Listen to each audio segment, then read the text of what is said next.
Hi everybody, welcome back to the Crime Lab. Today we're going to be talking about the Chinese serial killer, rapist, and necrophile Doug Wenyu. So, little bit of viewer discretion. I'm going to at least be mentioning stuff like necrophilia. So he is responsible for a string of robberies, murders, that sort of thing, all across 3 different provinces in China between March and May of 2006, so a little more recently. In his early life, he was, and so I want to give a little heads up.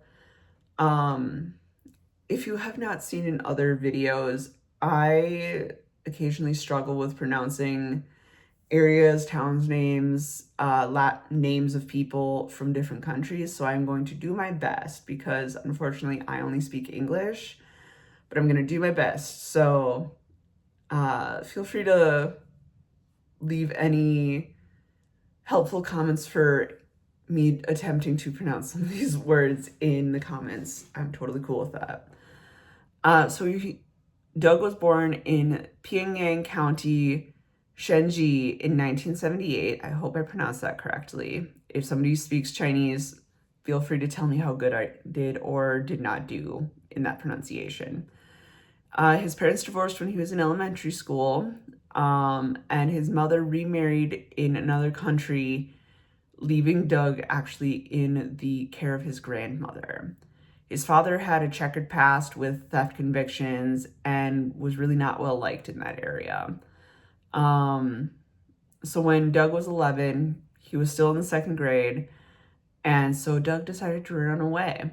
In 1998, he was sentenced to 18 months in prison or in jail for malicious injury. And then in September 1999, so he would have been about 21 at the time, he was arrested for theft in Hangzhou and received a 30-month sentence. So moving forward a couple of years to his murder. So this, like I said, took place in about 2006, between March and May. He was drifting between Fujian, Zhenjiang, and Jiangxi provinces. His MO, so his modus operandi, was he was climbing through windows, he was armed with a knife, just breaking into residential buildings, seeing what he could steal. During the spree, 6 people were killed, 5 of them being women, 2 injured, and 4 were raped. The crimes were labeled as extremely cruel, and if the building owners woke up, they were killed, he would slit their throat, and some of the women's corpses were raped, which is where the necrophilia comes into play. The entire nation of China put out a Class A arrest warrant, which, from my understanding, again, I live in the US, but from what I kind of understand of this would have been like, you're on, I don't want to say it's similar to like the FBI's like 10 most wanted list, but it's a very, very high classification of find this guy and arrest him. So then on November 16th, when you climbed into a house in Jiangxi town, Yibin, Sichuan, stole a mobile phone and left. The homeowners called out to Wenyu, and he broke his leg actually trying to flee, and that's a big chunk of what led to him being arrested, was he broke his leg trying to get out of there. So then he was actually at that point arrested for suspected homicide.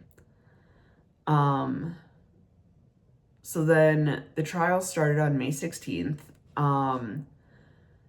Due to privacy concerns, the media was not allowed to really document the court case. So they, like in the US, media is allowed in courtrooms. In other countries, it is not the same way.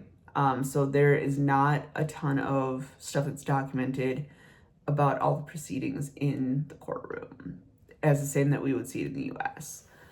And then on June 8th, the court found him guilty on all counts, and he was sentenced to death. So then about a year, or actually a little less than a year later, or a little over a year later, my bad, a little over a year later, so this would have been about 18 months. So November 28th in 2007, Doug Wenyu was executed for, again, charges of murder, rape, and necrophilia. I could not find a lot about his prison stay or how many witnesses or anything like that, again, because media laws in courtroom settings are very different in other countries compared to what they are in the US. So there was limited information on it. But again, very, very quick synopsis of Doug Wenyu, a Chinese serial killer.